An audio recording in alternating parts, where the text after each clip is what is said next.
Hey guys, it's the Melblade 5. So just over 2 years ago now was when the strange Shonen Jump crossover fighting game Jump Force was released, to a very mixed critical reception and even worse response from general players. Jump Force is a game I've had on my mind for a bit for strange reasons. Despite not really paying much attention to the game up to and after its release, it was a game I found to have a lot of missed potential in all areas. In particular, I found the roster to be especially guilty of that, as for a game that was made to celebrate Shonen Jump's 50th anniversary, there were many decisions that even I myself, who isn't a real fan of Jump as a whole, found to be really dumb. Primarily for many big characters and series not making the cut and the boring or downright odd picks they included instead. This initially started out with me thinking, why didn't they do this around the release time, and eventually sprouted into this idea to make another conceptualizing a fighting game video. This time, I'm presenting all my ideas for what I'd do if I were to make a good rebooted Jump Force, or more accurately, a Jump Force 2 if one was made and ideally improved on the first. This video will take some pointers from my older What Marvel vs. Capcom Infinite's roster could have been video, as it will mainly focus on my hypothetical roster, and then I present my ideas for the story, gameplay changes, and other things afterwards that I couldn't think as much for. But as I alluded to earlier, I'm very inexperienced with Shonen Jump. The only series I have any personal experience with are Yu-Gi-Oh!, My Hero Academia, JoJo, Demon Slayer, and Dr. Stone. Everything I know about their other series is purely from word of mouth. So I'll admit, I am the least qualified person to be doing this. But I did base many of my roster ideas off of that word of mouth and from seeing a bunch of popular character requests and predictions for Jump Force as a form of preparation. And I did review my final roster and made several tweaks over time to produce a result I hope many people will be satisfied with and give representation to many big series. At least I shouldn't have to worry too much about angry fan mobs, as the community around this game seems to be pretty chill. Anyway, let's just go full weeb mode and talk about tons of anime and manga. Beginning my changes to the roster is the sad part where I have to make some cuts. I don't see them taking an everyone is here approach if they'd made a sequel, and it's part of a rule I've enforced upon myself where when it comes to the base roster, no series can have more than 6 characters, and it's only the really big series that will come close to that number. Just so I can include as many different series as possible, without the roster feeling bloated. Trust me, this was hard. With each character I ultimately decide to cut, you could make a just as good, if not better, case for why they should stay. But these were the tough decisions I made. Going by series, and starting off with Dragon Ball, the first character I cut was Cell. He is a very popular villain, but only in the West. Japan doesn't really care about him, and as such, he was never really given the same limelight as the likes of Frieza, who's seen as the de facto Dragon Ball villain. Got his own film about his return, and reappears in Super. Plus, I don't think many people played as Cell in the game anyway for the icing on top of my argument. So I ended up thinking it would be better if we replaced Cell with a different Dragon Ball character who is popular internationally for wider appeal. On a similar note, I also cut Majin Buu. To me, his inclusion as DLC felt like it was more to tick a box rather than to excite fans. And everyone I saw didn't care about him getting it at all, so I guess I'm not the only one who thought this. For Naruto, I chose to cut Kaguya because I remember many Naruto fans being unhappy with her inclusion, with many of them saying that they would rather have Madara as the series villain instead. And while they later added Madara as DLC, I also hear that Kaguya was an unpopular villain within the series itself, so I think they would be happier with just Madara. And even though he's sort of representing his own series, I cut Boruto too. He appeared to be another choice people didn't care about, as there weren't any strong reactions either way from what I've seen, and I know the Boruto series has a very mixed reception amongst Naruto fans, so he just seemed expendable. As for One Piece, This is definitely going to be my most controversial cut. Sanji. I know it's crazy, because he's part of the main group, but there is one reason why I decided to remove him. In the game, they gave him a stupid mechanic in which if he's fighting a female character, he cannot hit them, thus making him useless. And if you're fighting a team of all women, then you're screwed. I initially thought of simply removing that dumb feature, but then I thought people might get mad because it would be going against his character. So out of wanting to make each character fair to play as, he ended up on the cutting board. Then with Bleach, I wasn't as kind. It's not like I hate Bleach, because I haven't even seen it, but I found it strange how many fighters the series ended up getting, which includes free DLC characters, given how I've heard that Shonen Jump often treated it as the awkward stepchild of their lineup, like putting Ichigo off to the side in group artwork, and that sales and fan reception to the series were in decline during the last years of its run. Based on that logic, it kinda became an easy target of cuts for me. When it comes to the base game characters, I cut Renji. I'm sure he has his fans, but he's not quite on the same level of iconic status as Ichigo, Rukia, and Aizen. And as for the DLC picks, I cut Grimmjow and Yoriichi, just because I think Toshiro is the most popular of those three from looking at the series' popularity polls. The last of the bigger series I'm cutting from is Hunter x Hunter, fuck you, which will be Biscuit. Like a combination of Majin Buu and Kaguya, I didn't see anybody really caring about her getting added, with many of the fans wanting Muruem instead. Again, we got him later, but it suggests most people won't lose sleep if she doesn't make it this time around.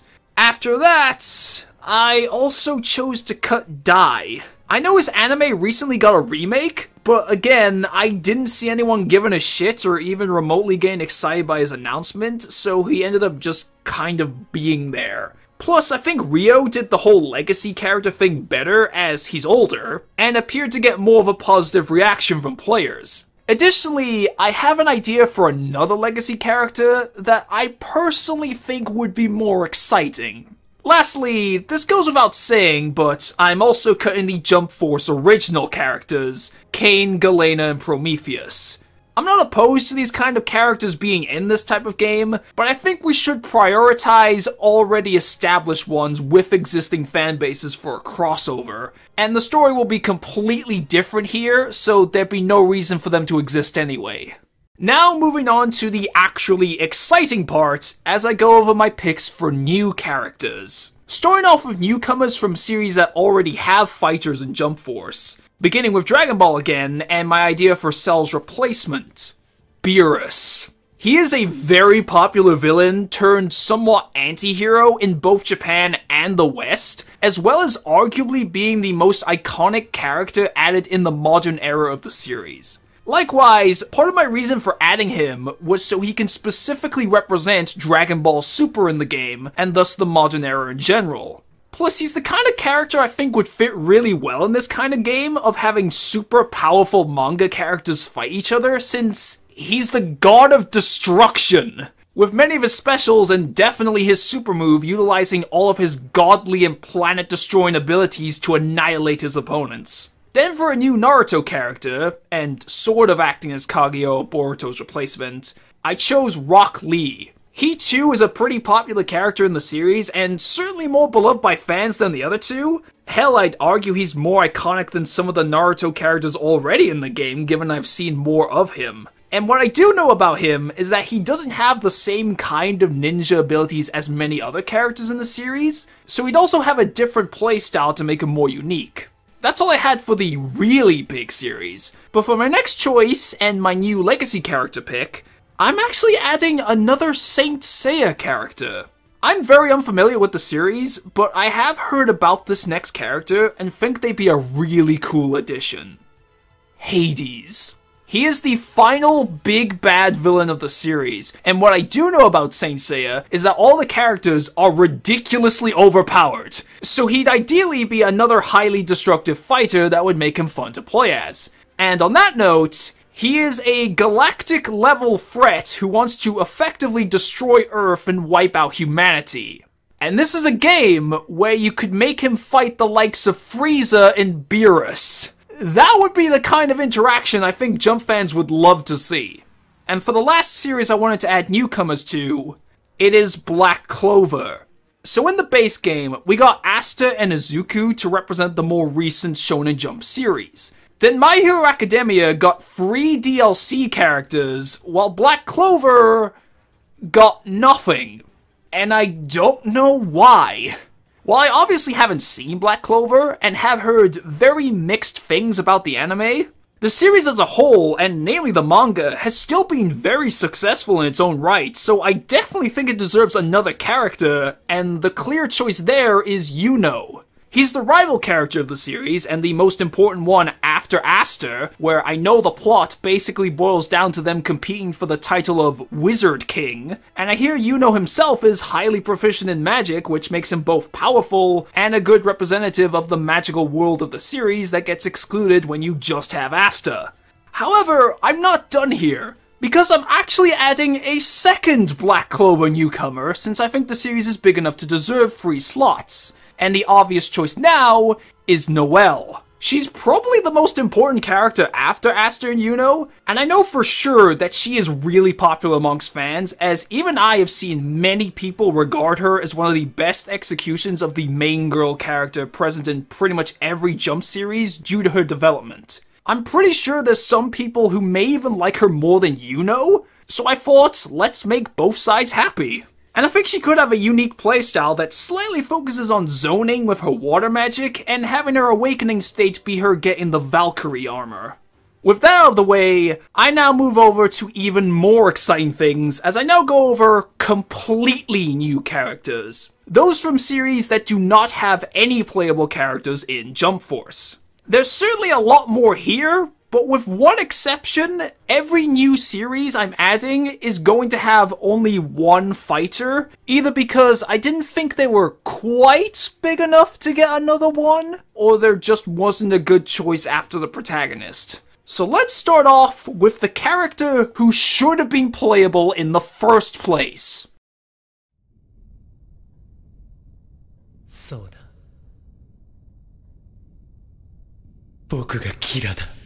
Light Yagami. Seriously, why did they not do this? While he is in Jump Force, they didn't make him playable. He's just there in the story when everyone, and even myself, thought he was going to be the main antagonist. Both Light and the entire Death Note series are so iconic that it's a crime in of itself to be excluded in the very teasing manner it was. And Light is so drastically different from other Shonen Jump protagonists, being that he's, well, a villain, which would also be interesting to demonstrate. Now, I know that many people are going to argue, well, Light doesn't do any fighting. He just writes people's names in a book and they die. But if Yuki and Kaiba can fight with a children's trading card game, I'm sure you could give Light a moveset. And I even thought of one myself. So normally, Light on his own isn't very strong, with very weak attacks like trying to stab the opponent with his pen or throwing pages at them. But he'd also have Ryuk, who works like a stand. His attacks are much more akin to your average fighter in terms of damage. Meanwhile, Light also has a special where he tries to write the opponent's name in the Death Note. It's a very slow move, but if you pull it off, then it's instant death. So your goal with Light is to have Ryuk keep the opponent away so you can kill them with the Death Note. Next up is the other character who really should have been playable in the game. Gintoki. I know almost nothing about Gintama, but I do know it was a very successful and beloved series during its run, with a long-ass anime to boot. And Gintoki himself being such a beloved character who's iconic to Jump as a whole too. He even was playable in J-Star's Victory Versus, the previous Shonen Jump crossover fighter, but not in Jump Force, which is something you'll hear a lot. I was absolutely shocked he didn't make it in any form. The only possible explanation I've heard for this is since they wanted Jump Force to be super serious for some reason, they likely didn't want any characters from comedy series, which is something I highly disagree with if true. Not only do I think it's dumb to completely exclude a genre when a bunch of successful series in your lineup have been part of said genre, as well as trying to take it all serious when I think there's a charm in poking fun at yourself, but almost every anime and manga has bits of occasional comedy anyway. So I think it would be good to reflect that by having comedic characters who can lighten the mood at points during the story. I believe that as long as the character fights in their series, or if their series at least has some kind of genuine conflict in Light's case, then they're fair game. And Gintoki meets that criteria since he does fight through being a former samurai turned freelancer. At face value, Gintoki would play like your typical samurai character like Kenshin, but he would have plenty of wacky and comedic animations and attacks to make him kind of a trickster character too. Then for specials and his super, he could bring in other Gintama characters like Kagura and Sadaharu for assists and ridiculous slapstick.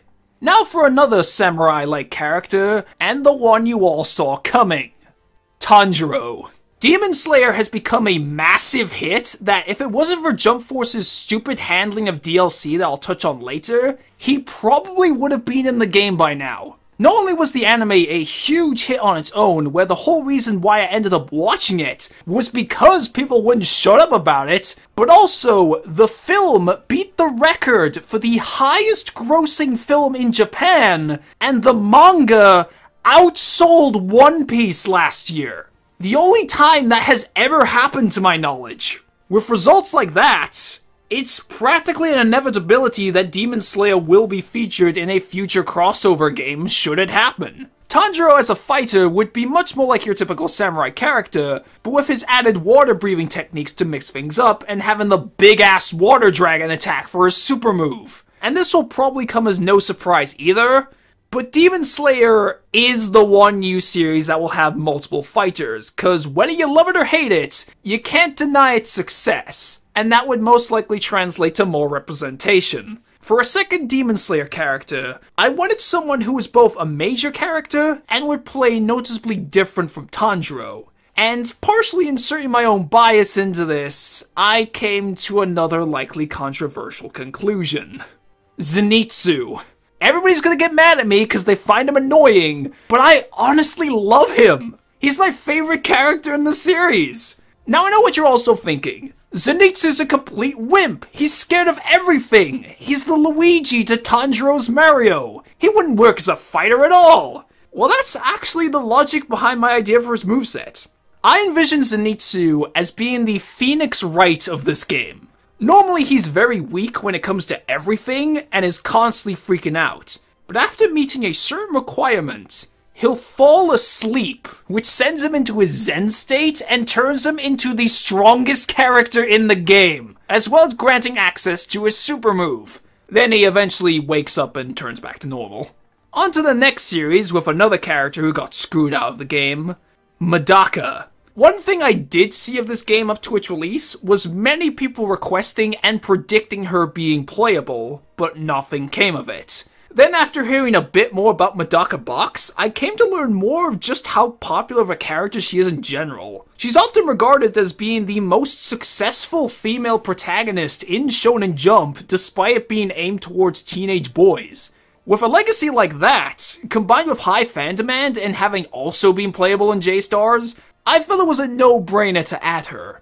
Based on what I've heard about the series, I can see her being a brawler character, while also utilizing her abnormality, which, given that it can copy other abnormalities, could easily make her the Kirby of this game, by being able to copy an opponent's move or special, and then deal more damage with it. And for her awakened stage, she'd get that form where her hair turns pink and she goes ballistic. Speaking of some pretty big characters who also missed out, next is Bobobo, who went through the same thing as Gintoki, where I kind of expected him to be playable, but he wasn't. He was playable in J-Stars 2, and may have gotten screwed by the dumb comedy series rule if it's true. However, also like Gintoki, he can fight, so I think he deserves a fair shot. And Jesus Christ, finding clips of this show made me feel like I was on drugs, alcohol, insanity peppers, and licking frogs all at the same time. Since he's a big, muscular man, he'd obviously be a heavyweight similar to All Might,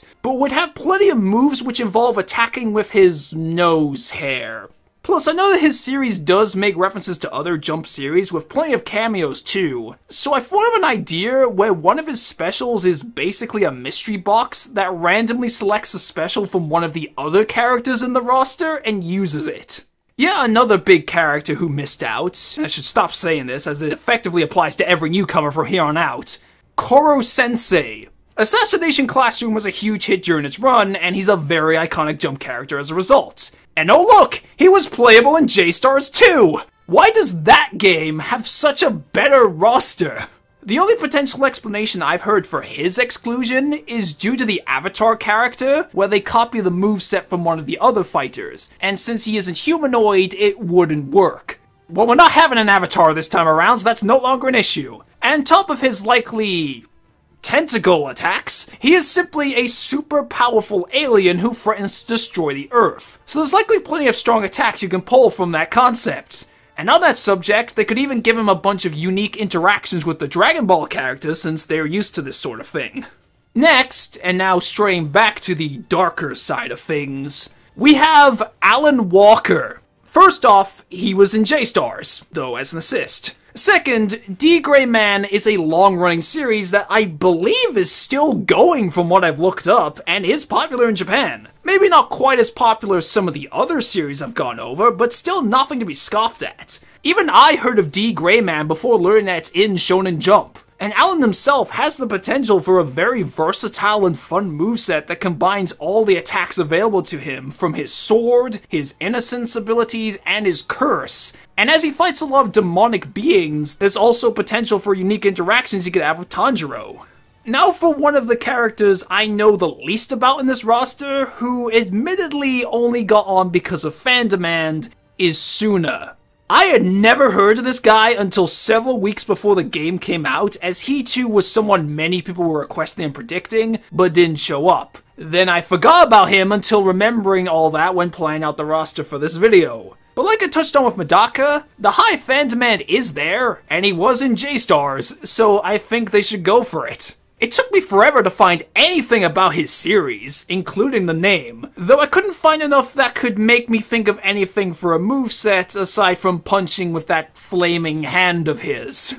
Getting close to the end and the last of the "they were in J-Stars" crew, Toriko. Aside from his prior playable appearance, his manga was also quite popular, given the apparent 25 million copies in circulation, and he's even had crossover events with Dragon Ball and One Piece. So put him in the big crossover game! When reading up on his abilities with his knife and fork fighting style, the way it was worded made him sound a bit too similar to Kenshiro from my view, but seen it in action, I can definitely see how he can have an original moveset instead. And for the final new character of the base game, Yuji.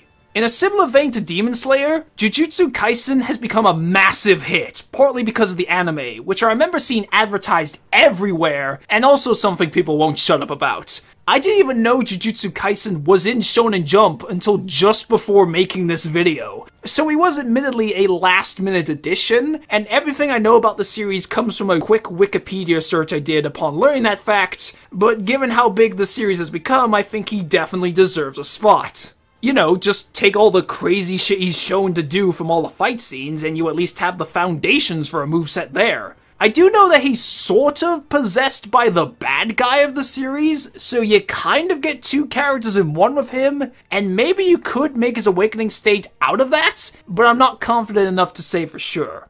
So that is this hypothetical game's base roster with a total of 60 playable characters, which is actually only 3 more than Jump Force's final roster after all the DLC, so it's kind of a natural increase in numbers, especially considering the 3v3 gameplay. But I quickly want to acknowledge something I imagine a few of you may be thinking, aside from my abysmal Jump knowledge, but you said you've seen Dr. Stone too, so why didn't you add Senku? With Senku, I don't think he would fit well as a fighter from a personality standpoint. You could come up with an unconventional moveset for him, but Senku doesn't really like fighting. He much prefers to just invent things, and while there is fighting in Dr. Stone, Senku isn't really the one doing it. So instead, I thought of making Senku a supporting character in the story. and having Dr. Stone be represented through just a stage like Ishigami Village or the general wilderness with the petrified humans in the background. And that links into something I want to touch on about my ideas for this game. When it comes to characters who wouldn't work as a fighter, either because they don't really fight or have powers or would go against their character, they could still be featured through supporting roles and cameos in the story or other modes like a shop or training, or give their series a stage that can have cameos as well. That way, we can include even more series in this game that wouldn't appear otherwise. And just to get the stages out of the way, since I don't have any notable ideas for those, I think at least most of the series with playable characters should have a stage which can be their most iconic or memorable location. No being in the real world crap. And then give some extra ones for the others. And pulling something else from J-Stars, I would like the stages to have some destructible set pieces for variety and to further demonstrate the strength of these characters, as I didn't like the look of how all the actual stages were basically flat empty areas. With the base roster now covered, let me go over DLC ideas in more of a quickfire method. The problem with Jump Force's DLC was how all the characters they added were from already featured series. So it ended up being more of the same and missing a big opportunity to improve on the base roster's shortcomings by adding series that were shockingly absent. I'm going to address that issue here by having 3 DLC characters from unrepresented series, whilst following the actual game's approach of having 9 characters in its first wave. Here goes! Starting off with a big, exciting pick to really kick off the DLC, but one I know everyone will argue against. Broly. I know what you're thinking. He's only from the movies, and Jump Force focuses on the manga. Well, the first half of that statement isn't entirely true anymore, as the Dragon Ball Super Broly film is canon to the manga, and the manga even referenced the events of the film and shows Broly in a flashback. So technically, he is in the manga now. You could still argue, well, he didn't originate from the manga, and that is a fair point, but I know that Broly is a super popular character, and people would freak the fuck out if he got into a game like this. It would really show that they care about the fans when making this DLC. Broly would obviously use his own planet-destroying abilities to decimate opponents, and give him legendary Super Saiyan for his awakened state. Second, and the first of the new series characters, is Yo from Shaman King. The reason why I didn't put him in the base game was because I saw Shaman King as leaning more towards a cult following status rather than mainstream recognition at this point in time, but it was still a successful series with a devoted fan base. The anime now has a remake, and he'd be someone else to show that we really care about the fans when making the DLC, and the moveset would revolve around his spiritual powers. Third, and already the second new series fighter and another legacy pick, Arale from Dr. Slump.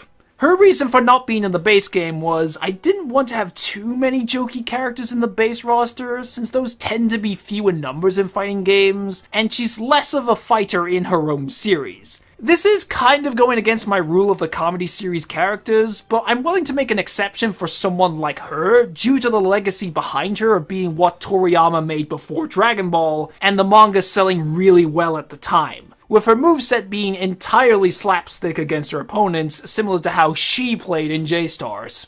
Back to more characters for existing series. The fourth is Inosuke. Demon Slayer's success and reputation would likely lead to them getting a DLC character too, and I chose Inosuke to complete the trio. But unlike when they did that with Majin Buu, Inosuke is a very liked character too, and has potential for a different moveset with his twin swords and more feral fighting style, so I think people will be more excited over his inclusion. Fifth, and being a bit more of an oddball choice here, Tomura Shigaraki. There's the common saying that a hero is just as good as their villain. So why don't we add a My Hero Academia villain to the roster and obviously go with the main villain? They can use the One's Justice games as a point of reference for how he'd play, including having his own insta-kill mechanic with his DK quirk activating upon touching you with all of his fingers. Specifically, I picture them using the other version, as it's called in One's Justice 2, which I hear is what he's now like in the manga, at a point the anime hasn't reached yet, where he's apparently more involved in fighting. 6, with someone whose name I can't even pronounce, Ewok? He's the villain of Bleach's final arc, and while I touched on earlier how many Bleach fans didn't like the final arc, that dislike did not extend to him. I remember seeing a bunch of people who really wanted him as DLC in Jump Force when seeing they were going to get more Bleach characters. Despite how Bleach ended up from hearsay, it still was one of Jump's biggest series, so I can see them getting another character later. I'd imagine he must be a very powerful villain who can have a fun moveset, which I imagine Bleach fans would love to see. 7th, predicting a new One Piece character is a very safe bet as it is Jump's best-selling series overall, and the one I picked for that spot is Ace. He was a big fan-favorite character, but, well, spoiler alerts. Yo, holy shit, he dead! However, since the DLC characters won't factor into the story, that isn't really an issue, and fans would probably love to see him again. While he and Sabo have the same powers, I think the way Ace uses his is different enough that they won't be clones. And being able to have a team of Luffy, Ace, and Sabo is likely another thing series fans could only dream about being realized in some form. 8th, and the last of the new series trio, Ogre from Beelzebub. On top of having also been playable in J-Stars, I came to learn that his series had its own margin of success and ran for quite a few years. Plus with that baby he carries around being a demon, he can play off of the Demon Slayer characters in Alan, whilst his moveset would combine his normal fighting style with the baby's demonic powers. His manga sounds really weird. And for the final DLC character idea, and one who will hopefully end this off with a bang. Yare da wa. Jolene. For one, it's JoJo, so of course it's iconic, and part 6 was the last part to be published in Shonen Jump. But the main reason why I went with Jolene is because for Jump Force's final DLC character, they added Giorno. Obviously because part 5 is the most recent part to be adapted and released. So this is for when this game could hypothetically come out sometime after the Stone Ocean anime starts airing. And while Stone Ocean didn't get the best reception at the time it released, it certainly got a way better reputation over the years from fans, which is extended to Jolene herself. She'd naturally play like a faster but lighter version of Jotaro, and use a lot of Stone Free's stringy powers to make her an anime version of Spider-Man. And with that, we are finally at the end of all the character stuff. I could very well do a second set of DLC just like they did in the actual game to add 5 more characters, with possibly the likes of Gojo for another Jujutsu Kaisen rep, or new ones like Chainsaw Man! But I'm not confident enough for that to do it. So before ending this off, I'll quickly go over my ideas I had for how the story, gameplay, and little extras could be better. Other than the simple fact of making the combat much more fluid, quicker, and less clunky. And having a damn rematch button at launch. So for the story, I'm doing a complete reboot because the story in the actual game was really stupid and not in a good way. They made all these characters end up in the real world, and it is supposed to be our world because they even state that these characters are manga characters in this universe, which is just ridiculous. It's like if I walked outside and SpongeBob was suddenly real. So we're not having the real world or them literally being manga characters. Instead, their universes are separate from one another as part of this Shonen Jump multiverse. And in the world between worlds, as I'll call it, lies a being who is essentially an otaku in the body of a god.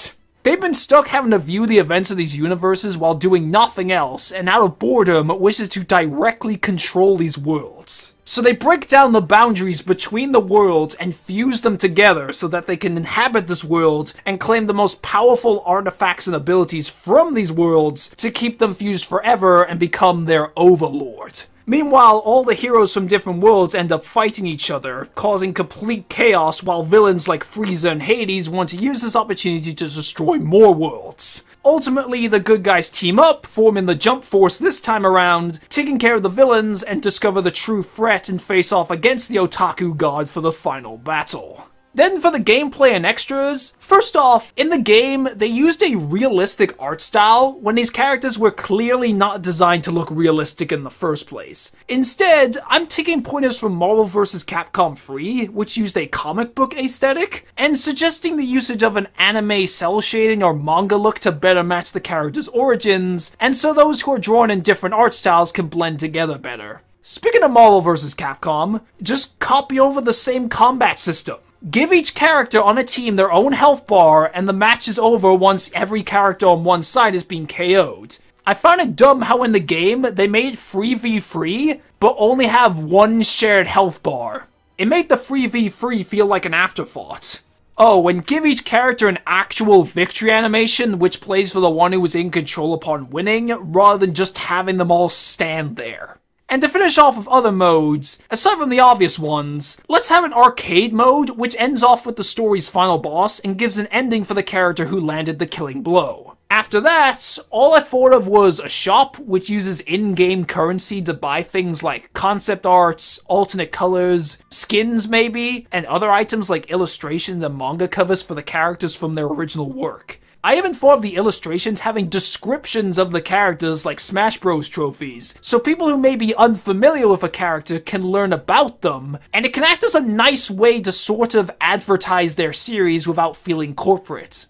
And that's everything I came up with for if I was in charge of Jump Force or a potential sequel that probably won't happen due to the poor reception the game got. Even with my very limited knowledge on most of Shonen Jump, I feel I at least took a bit of a step in the right direction that the actual game failed to do so. Namely when it comes to the roster by having a lot more popular and well-liked characters, and series that should have been in the game anyway to appeal to more people. Even hopefully extending to the DLC by not having a bunch of boring, more of the same picks. Though I am fully expecting people to point out how bad my knowledge is, things I've gotten wrong, and criticize my character cuts despite my best attempts at doing research for fact-checking purposes. At least my story and general gameplay suggestions should at least have some degree of improvement. So if they actually did make a Jump Force 2 and took some of these ideas on board, then I could see being better received by actual hardcore Jump fans.